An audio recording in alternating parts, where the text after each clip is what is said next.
ইস্তিগফার যদি কেউ রেগুলার নিয়মিত করতে পারে, আল্লাহ পাক রব্বুল আলামিন ওই ব্যক্তির দোয়াকে কবুল করে নেন। বলেন সুবহানাল্লাহ। দোয়া কবুল করেন।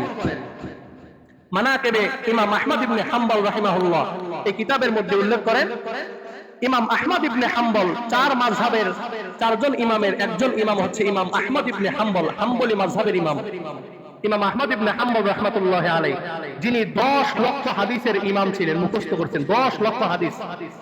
তার একটা কিতাব আছে মুসনাদে আহমদ, এই হাদিসের মধ্যে 40,000 হাদিস, এই কিতাবের মধ্যে 40,000 হাদিস তিনি উল্লেখ করছেন। এত বড় একজন ইমাম, হাদিসের বিখ্যাত ইমাম তিনি, যুগশ্রেষ্ঠ আলেম ইমাম আহমদ ইবনে হাম্বল রাহমাতুল্লাহি আলাইহি। বৃদ্ধ বয়সে একদিন তিনি সফর করছেন, সফর কইরা সারাদিন ক্লান্ত হইয়া রাত্রে বেলা একটা মসজিদের মধ্যে এসে অবস্থান করছেন। এশার নামাজ জামাতের সাথে আদায় করছে। জামাতের সাথে আদায় করার পর রাত্রে কোথায় যাবে, যাওয়ার জায়গা নাই। ইমাম আহমদ ইবনে হাম্বল এত বড় ইমাম, কিন্তু বিনয়ী, এত বেশি নম্র ভদ্র, এত বেশি বিনয়ী, তার নিজের নাম প্রকাশ করতে চায় না। যারা চিনে তারা চিনে, যারা চিনে না তাদের কাছে নাম প্রকাশ করে না। কিন্তু সমাজের মধ্যে এমন কিছু লোক আছে, কেউ যদি নাও চিনে বারবার ইশারা ইঙ্গিতে বোঝায় আমি অমুক, আমি তমুক, এরকম আছে না নাই? ইশারা ইঙ্গিতে শুধু বোঝায় যে আমি অমুক, আমি তমুক। মানে আপনি তার কাছে কোনো কিছু জিজ্ঞাসা করেন নাই, তারপরে সে বলবে আমার বাড়ি আছে 5টা, বাড়ির ঝামেলাগুলো শেষ হইতেছে না, মানে বুঝাচ্ছে যে আমার বাড়ি আছে। আপনি গল্প করতেছেন তার সাথে অন্য বিষয় নিয়ে, সে আপনাকে বলে আমার গাড়িটা আসলে নষ্ট হয়ে গেছে, বলেন তো ভালো গ্যারেজ কোথায়, ঠিক করতে হবে। মানে আপনাকে বুঝাচ্ছে যে আমার গাড়ি আছে। তিনি নিজের নাম ফুটাইতে চায়। কিন্তু আহমদ ইবনে হাম্বল যুগশ্রেষ্ঠ ইমাম, জগৎ বিখ্যাত আলেম, মসজিদের মধ্যে নামাজ পড়া, বাহিরে কোথায় থাকবে, থাকার জায়গা নাই। মসজিদের মধ্যে সে রাত্রেবেলায় থাকার জন্য নিয়ত করছে যে ফজরের নামাজ জামাতের সাথে পড়া, তারপরে আমি আবার বের হব। কিন্তু মসজিদের খাদেমটা বড় কড়া, খাদেম তো আর চেনে না, উনি যুগশ্রেষ্ঠ আলেম আহমদ ইবনে হাম্বল রাহমাতুল্লাহি আলাইহি, খাদেম চেনে না, মনে করছে সাধারণ 10 জন মানুষের মতো সেও একজন বৃদ্ধ মানুষ। খাদেম ডাক দিয়ে বলে, বৃদ্ধ বাবা, রাত্রেবেলায় মসজিদে অবস্থান করা যাবে না।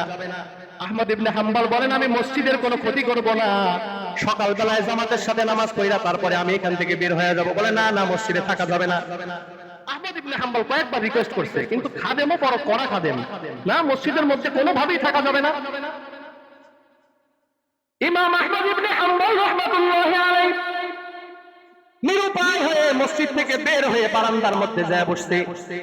খাদেম এত বেশি করা যে বারান্দায় থাকতে দেবে না, যান যান মসজিদ থেকে বের হয়ে যান, কোন প্রকারে মসজিদের মধ্যে থাকা যাবে না। ইমাম আহমদ ইবনে হাম্বল রাহমাতুল্লাহি আলাইহি নিরুপায় হইয়া মসজিদ থেকে বের হয়ে রাস্তা দিয়ে হাঁটতেছে, আর চিন্তা করতেছে কোথায় যাব, কোথায় থাকবো, থাকার তো আমার কোনো জায়গা নাই। সাথে একটা পুটলি আছে, তার পোটলার মধ্যে শুধু কিতাবের কাগজ আর কলম, যেখানেই যায় হাদিসের সনদ লেখে, হাদিস লেখে, হাদিসের সনদ লেখে, কেননা তিনি হাদিসের জগৎ বিখ্যাত ইমাম, জগৎ বিখ্যাত আলেম।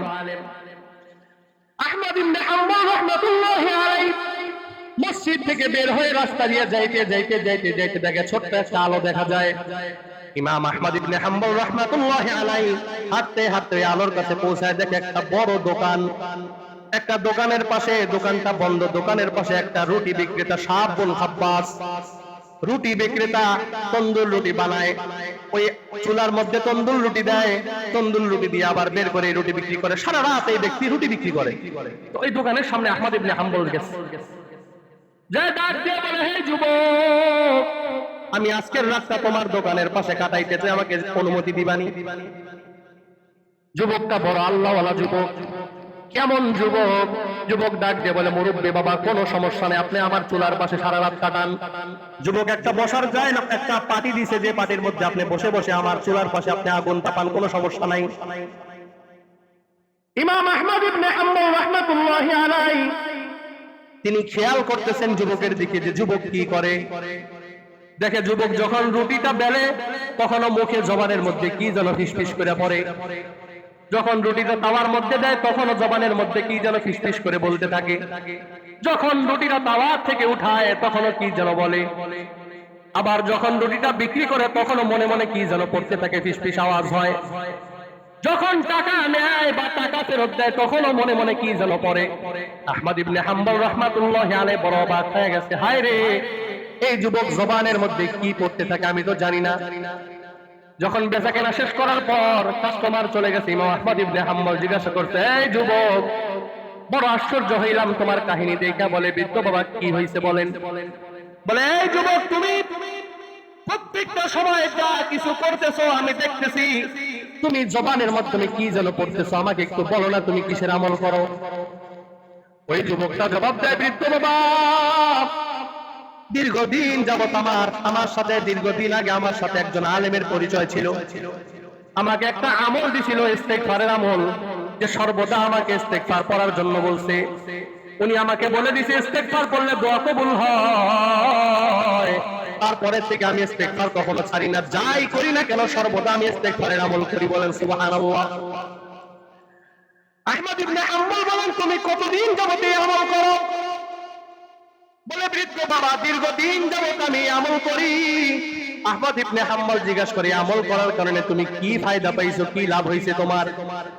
ওই যুবক ডাক দেয়া বলে, বৃদ্ধ বাবা, এই আমল করার কারণে আল্লাহ পাক রব্বুল আলামিন আমাকে মুস্তাজাবুদ দাওয়া বানায় দিয়েছে। বলেন সুবহানাল্লাহ। আমি এই ইস্তেগফারের আমল করার পর যত দোয়া আমি আল্লাহর কাছে করছি, কোন দোয়াই আল্লাহ ফেরত দেয় নাই। যখন যে দোয়া করি না কেন, এই ইস্তেগফারের বদলতে আল্লাহ পাক রব্বুল আলামিন আমার সমস্ত দোয়াগুলোকে কবুল করে নেয়। সুবহানাল্লাহ। ওই যুবক ডাক দিয়ে বলে, ও বৃদ্ধ বাবা, সব দোয়া আমার কবুল হয়েছে ঠিক, কিন্তু একটা দোয়া আমার কবুল হয় নাই। ইমাম আহমদ ইবনে হাম্বল ডাক দিয়ে বলে, কি দোয়া তোমার কবুল হয় নাই বলো। ওই যুবক কিন্তু ইমাম আহমদ ইবনে হাম্বলকে চিনে না, কিন্তু নাম শুনছে, জগৎ বিখ্যাত ইমাম আহমদ ইবনে হাম্বল রাহমাতুল্লাহি আলাইহি, নাম শুনছে কিন্তু চিনে না। অনেকে ওই আহমদ শফি রাহমাতুল্লাহি আলাইহি নাম শুনছেন না? জুনায়েদ বাবনগরীর নাম শুনছেন নাকি? অনেকে কথা বলে, শুনেন নাই? এদের নাম শুনছেন কিন্তু অনেকে দেখেন নাই, চিনেন না, কিন্তু নাম শুনছেন যে হ্যাঁ উনি বাংলাদেশের সব থেকে বড় আলেম, নাম শুনছেন। ওই যুবকে এমন নাম শুনছে ইমাম আহমদ ইবনে হাম্বলের, কিন্তু সরাসরি কখনো সাক্ষাৎ হয় নাই, দেখে নাই। ইমাম আহমদ ইবনে হাম্বল ডাক দিয়ে বলে, যুবক, কি দোয়া তোমার কবুল হয় নাই বলো। যুবক ডাক দিয়া বলে, ও বৃদ্ধ বাবা, শুনে নাও, আমি জীবনে যত দোয়া করছি আল্লাহ পাক সব দোয়া কবুল করছেন। দোয়া করতে দেরি, কবুল করতে দেরি হয় নাই, সব দোয়া কবুল করছেন। কিন্তু আমি আল্লাহর কাছে দোয়া করছি, আল্লাহ, জগতের সব থেকে বড় ইমাম আহমদ ইবনে হাম্বল রাহমাতুল্লাহি আলাইহি, এই জগতের সব থেকে বড় ইমাম আহমদ ইবনে হাম্বল, তার সাথে আমি মোলাকাত করব, তার সাথে দেখা কইরা আমি তার সাথে মুসাফা করব, তাকে একটু জড়ায় ধরবো, আমার বড় শখ। আমি আল্লাহর কাছে দীর্ঘদিন যাবত দোয়া করতেছি, কিন্তু আল্লাহ কবুল করে নাই। আহমদ ইবনে হাম্বল কোথায়? যুবকের সামনে, কিন্তু যুবক তো চিনে না। ইমাম আহমদ ইবনে হাম্বল রাহমাতুল্লাহি আলাইহি বড় আশ্চর্য হইছে, অবাক হইয়া ইমাম আহমদ ইবনে হাম্বল রাহমাতুল্লাহি আলাইহি আবেগ আপ্লুত হয়ে গেছে, চোখের মধ্যে পানি চলে আসছে। যুবককে ডাক দিয়ে বলে, যুবক, তুমি আল্লাহ তাআলার কাছে এত বেশি প্রিয় হইছো, আল্লাহ পাক তোমার এই ইস্তেগফারের আমলকে এত বেশি পছন্দ করছে, এত বেশি কবুল করছে। তোমার সব দোয়া তো আল্লাহ কবুল করছেন।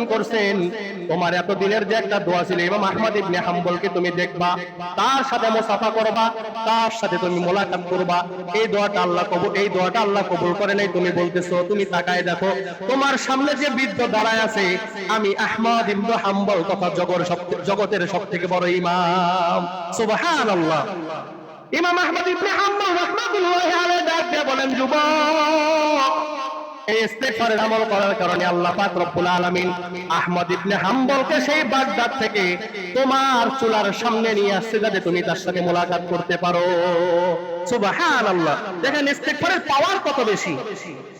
ইস্তেগফার করলে দোয়া কবুল কেমন ভাবে হয়। জগতের সব থেকে বড় আলেমকে ওই যুবকের চুলার সামনে এনে হাজির করে দিচ্ছে, এটাই ইস্তেগফারের পাওয়ার।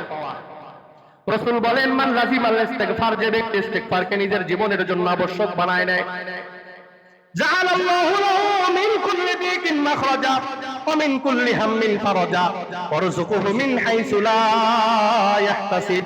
রাসূল বলেন, কেউ যদি ইস্তিগফারকে নিজের জীবনের জন্য আবশ্যক বানায় নেয়, আল্লাহ পাক রব্বুল আলামিন তার জীবনের যত বিপদ আছে, আল্লাহ পাক রব্বুল আলামিন তার জীবনের সমস্ত বিপদগুলোকে দূর করে দেয়।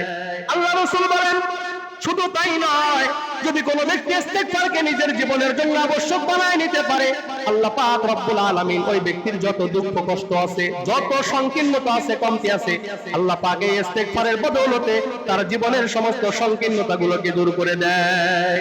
শুধু তাই না, রাসূল বলেন, কেউ যদি ইস্তেগফারকে নিজের জীবনের জন্য আবশ্যক বানায় নিতে পারে, আল্লাহ পাক রব্বুল আলামিন ওই ব্যক্তিকে এমন জায়গা থেকে রিজিক দান করবে, ওই ব্যক্তি কখনো কল্পনাও করতে পারবে না। সুবহানাল্লাহ। আল্লাহ পাকের কাছে ইস্তেগফার বেশি বেশি করতে হবে। ইস্তেগফার যদি আমরা করতে পারি, আল্লাহ সব গুনাহ মাফ করে দিবে। আল্লাহ পাক রব্বুল আলামিন ডাক দিয়ে বলেন, বান্দা তোমার কত গুনাহ আছে, আসো আমার কাছে ইস্তেগফার করো, মাফ করে দিব। সারা দিন যত গুনাহ করছো, রাতের বেলায় যখন তুমি ঘুমাইবা, ঘুম থেকে উঠে শেষ রাতের বেলায় তুমি 2 রাকাত নামাজ পড়া, চোখের পানিটা ছাইরা আমি আল্লাহর কাছে একটু ডাক দিয়ে বলো, আল্লাহ জীবনে যত গুনাহ করলাম গো মালিক, কেউ তো আমাকে গুনাহ করতে দেখে নাই। এই গুনাহ যদি দেখতো, আমার মা বাবা আমাকে ঘর থেকে বের করে দিত। যদি এই গুনাহ দেখতো, সমাজের মানুষের কাছে আমি লাঞ্ছিত হয়ে যাইতাম গো আল্লাহ। সমাজের মানুষের কাছে তুমি গুনাহ প্রকাশ করো নাই ও গো আল্লাহ। আমি যত গুনাহ করছি গোপনে গোপনে করছি, আল্লাহ তুমি গোপনে গোপনে আমার গুনাহগুলোকে মাফ করে দাও। এই বলে যদি কেউ রাতের বেলায় কান্নাকাটি কইরা 2 ফোঁটা চোখের পানি ফলাইতে পারে, আল্লাহ পাক রব্বুল আলামিন ওয়াদা করছেন ওই ব্যক্তির জীবনের যত গুনাহ আছে, সমস্ত গুনাহগুলোকে আল্লাহ মাফ করে দিবেন। আল্লাহ পাক রব্বুল আলামিন বলেন, ফাকুল তাস্তাগফিরু রাব্বাকুম ইন্নাহু কানা গফফারা ইরসিলিস সামাআ আলাইকুম মিদরারা ওয়া ইউমদিদুকুম বিআমওয়ালিন ওয়া বানিন। এই বান্দা, তোমার সন্তান হয় না, তুমি আমার কাছে ইস্তেগফার করো, সন্তানের ব্যবস্থা করে দিব। এই বান্দা, তোমার টাকা পয়সার অভাব, তোমার সম্পদ নাই, তুমি আমার কাছে ইস্তেগফার করো, আমি সম্পদের ব্যবস্থা করে দিব। এই বান্দা, তোমার জান্নাতের দরকার, তুমি আমার কাছে ইস্তেগফার করো, আমি আল্লাহ পাক রব্বুল আলামিন তোমার জন্য জান্নাতে বড় বড় বাগানের ব্যবস্থা করে দিব। বলেন সুবহানাল্লাহ। এই জন্য ইস্তেগফার আমাদের নিজের জীবনের জন্য লাজিম করে নিতে হবে। আস্তাগফিরুল্লাহ, ছোট্ট একটা আমল, গত সপ্তাহে বলছি, ছোট্ট। আস্তাগফিরুল্লাহ, আস্তাগফিরুল্লাহ, আস্তাগফিরুল্লাহ, হাত দিয়ে পড়বেন আস্তাগফিরুল্লাহ। বসে থাকবেন, দোকানে বসে থাকবেন, যেখানেই থাকেন না কেন, আস্তাগফিরুল্লাহ। এই আস্তাগফিরুল্লাহর আমল এক করে দেখেন, শুধু এই আমলটা শুধু করে দেখেন, একটা মাস নামাজ কালাম পড়েন, জিকির আজকার করেন, রোজা রাখেন, সবকিছু করার সাথে সাথে এই একটা মাস আপনি ইস্তেগফারের আমল করেন, আপনার গোটা জীবন পরিবর্তন হয়ে যাবে। আপনি আমলটা করেই দেখেন না, 1 মাস করেই দেখেন। আল্লাহ পাক আমাদের সকলকে ইস্তেগফারকারী বান্দা হিসেবে কবুল করুন। বলেন আমিন।